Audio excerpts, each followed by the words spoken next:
welcome to yet another runway. Check this out. GT12. Yes, I'm back again with Supercar Driver and best of the best.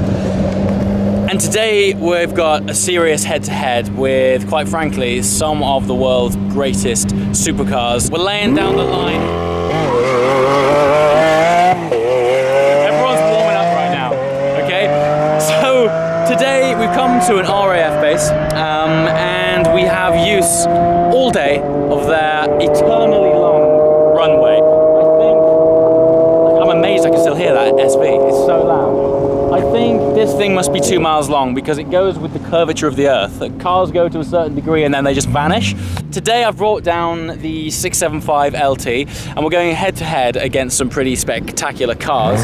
The idea today is that we're going to put the LT head to head with some incredibly fast supercars, but the ultimate goal here is to see how an LT compares with a Porsche 918.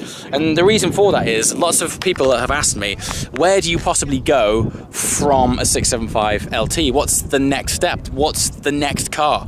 And I truly believe, having driven that thing and jumped in and out of various other supercars, that is the last frontier of supercars before you get into hypercar territory. So I want to find out what another £500,000 gets you by putting up the LT against a 918 Spider, because I think that's probably the next closest car, even though the jump is huge. So, without further ado, let's hop in these amazing cars and do this!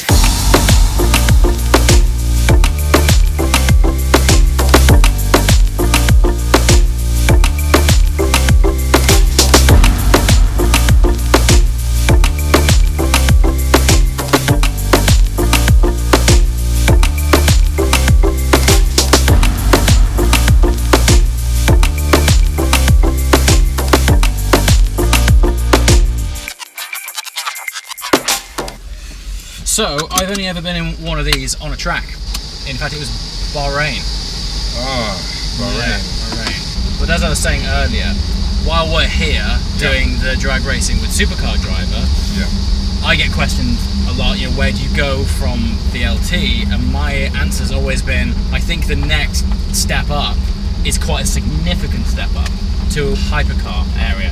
I think an LT is the last bastion of supercars. It's positioned itself there, hasn't it? Yeah. It really has. It performs so well. So yeah, I mean, I'd have to agree with you. And so I thought, you know, while we have the opportunity today, we got yours here, mine here. We're going to drag them later on to discover the inevitable. But still, I think it'll be interesting to compare them, how they feel, and really, it's rare to get an owner's take on their car, so I guess really why 918? Yeah, I mean it's a phenomenal car. It really is. You know, there's one thing developing a lot of power, and there's another thing, you know, getting that power down. Yeah. The traction in the car is phenomenal. And you know, if you look at it on paper, you think, oh, you know, it's going to be quite sterile, full stereo, full drive, torque vectoring, but when it wants to go fast, then yes, it is sensible. It is sensible. It's not, you know, it likes to get the power down. It's, you know, once the back end starts to come out, you have to feed in the lock, very little lock, and then feed it out very quickly compared to the conventional two-wheel drive car. Okay. But a very, very playful chassis. Build quality. Well, again, stepping into it, it's an occasion just to sit in this thing. Yeah, build quality, you know, they didn't mess around. VW, you know, threw quite a lot of R&D money in the car. Yeah. And they put, I think on each of the prototypes, they put over 1 million testing miles on the car. So they've, that's unbelievable. This was, in fact, it was a third last off the production line. Let's talk about it as a road car because you know, it's a road car, and Porsche have engineered it. Carrera GT was a different situation, really.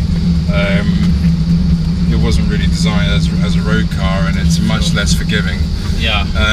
This is a phenomenal road car in the sense that there's a lot of mechanical grip, and mechanical grip is really what you need on the road. I mean, there's you know, there's aero grip, which is great on a circuit and for race cars. but predominantly mechanical grip is obviously, you know, what the Porsche engineers have decided is the key factor, and then again, of course, with the service intervals. You know, there's about 4-year service intervals because of the fact that the engine hours don't translate to the miles on the car, because, you know, the amount of times you drive an Emo. And so obviously the fact the electricity is a great way to provide boost. You know, it doesn't suffer from any heat, lag at all, or doesn't suffer from any lag. I mean, instant. Well, extra because it's naturally aspirated anyway, so there is no turbo to torque fill, and it's hybrid assist as well. Now, people always ask, you know, out of those three, LaFerrari 918 P1, you know, people, that generic question of which one would you have. I actually think if you stand back and look at this as a complete package, it offers the best of them all, because people forget as well it's a Targa. So you've got the open top element. It's still got the naturally aspirated engine. Yes, revs to 9.2 and sounds which is delicious. Ridiculous. And it still has the hybrid assist. But also, let's face it, most of the time you are driving these cars on the road, and as you mentioned earlier, having four-wheel drive, loads of mechanical grip in a car with this much power is pretty important stuff. If we go back the last time Porsche launched something like this, which was the Carrera GT, that thing has a reputation for itself now. It does, and it's a very, very special car, but it bites back, and you need to be constant. I mean, it's obviously not for driving around town because of the whole clutch thing. You know. So right now, I'm sort of building this video around where do you go from the LT, probably to a hypercar type of car. The idea is to put my LT head to head with this, just to see what that next step gets you, because it's not a small next step either. I mean, the price jump from an LT to this is 2 houses. And then sometimes it's the non-tangible things that would make a difference, and it's difficult, obviously, to really hard to convey that on film. Right, dude, thank you so much for that. Let's see how it does.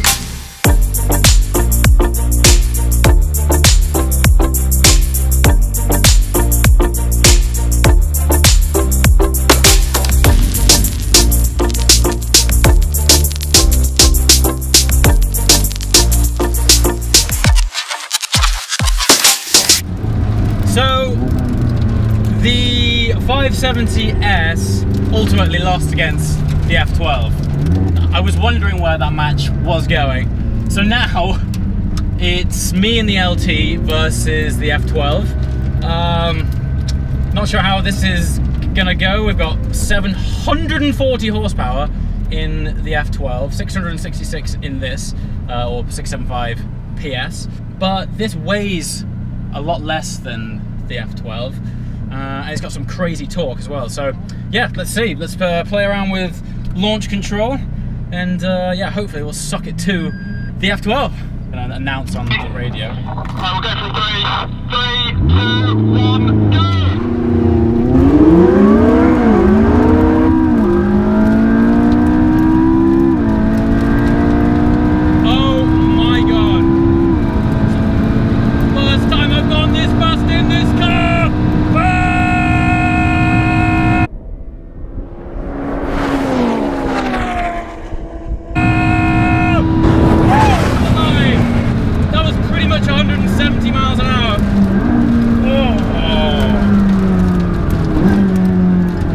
Bad braking from that speed. Good God. Where's the F12? Is he about? I don't want to turn into the F12. That would suck, wouldn't it? Well, that's the verdict. LT well and truly destroys an F12, and I'm not talking by like a nose. It looks like 2 car lengths. Maybe more. That's only what I can see in the mirror, but it's just gone. What a weapon. What a thing. Right, next up, LT versus Aventador Super Veloce. The launch for me is the most interesting thing. That's where I'm a bit nervous. Top speed, who knows? Let's see, man, let's see. Okay, next up, Lamborghini Aventador Super Veloce. Honestly, don't know which way this will go.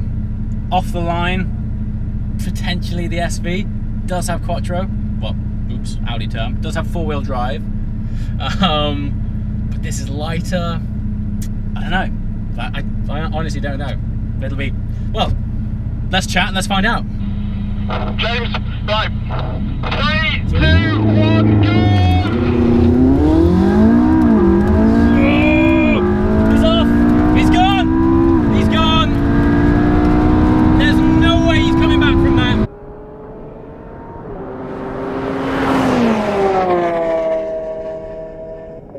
No way! This thing is ridiculous! Over the line! Oh man! Thank God for carbon ceramic brakes. Anchoring on from 170. I feel sorry for the car. Wow. SV's just decided to go for a lap of Leicestershire. He's all the way down. He's just blown past. Good God, this thing is, well, it's just ridiculous. Just ridiculous. So it's going to be super interesting now to see where it is with a 918 Spider. It's a good race. It's a good race. Wow, crazy, crazy. Right, 918, bring it! Okay, this is it. This is moment of truth. This is LT versus 918 Spider. I think we know who's gonna kill this, but the purpose of this is to see just by how much. How much is that 918 gonna rip this thing a new a-hole? So let's see. Let's line up, do the best launch control I can. Tires are sticky now. Doesn't have hybrid assist, doesn't have best part of 1,000 horsepower, but does have a carbon tub, twin clutch gearbox and sticky tires, and it is lighter. Even still, I think we know where this is heading, but oh God, the power of that, it doesn't accelerate past me from standstill without launch control. It actually explodes. It's borderline ridiculous. Yeah, I'm actually excited to see just how much it does just go, but anyway, less chatting, more dragging. Okay, moment of truth. 3, 2, 1, go!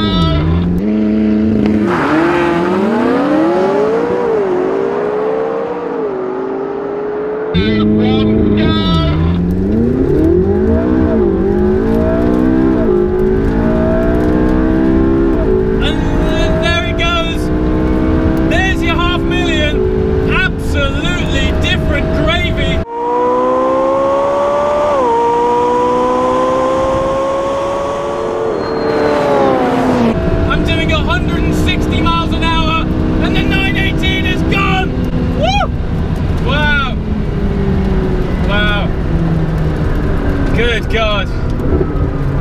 I mean, to put that into perspective, I think the 918 was faster than me than I was of the Aventador SV, if that makes sense. Wow.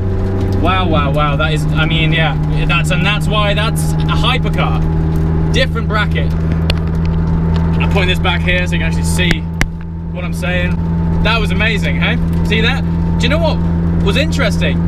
For the first, you know, up to sort of 100, it wasn't too far off, gradually came past, but after then was when it really took over. Just mind-bending stuff. So that is it. That is the end of today's drag race event. I'm quite surprised actually. The LT has blown me away yet again. It didn't quite have the punch to keep up with the 918, and quite rightly so. But it destroyed the SV. I can't believe it. I mean, at the end, in my mirrors, it felt like 3 cars lengths. I'll have to clarify that with the drone footage. But yeah, run after run, it just left it. So, pole position, 918, second, 675 LT, and I'm super happy with that. Ultimately, it is not a hypercar, but I think today highlights that as being the supercar of supercars, certainly in modern day terms and in the realms of performance that we have access to right now. The LT just punches so far above its weight. As always guys, thanks so much for watching, and if you like what you've seen today, be sure to subscribe and I'll see you next time. Ciao.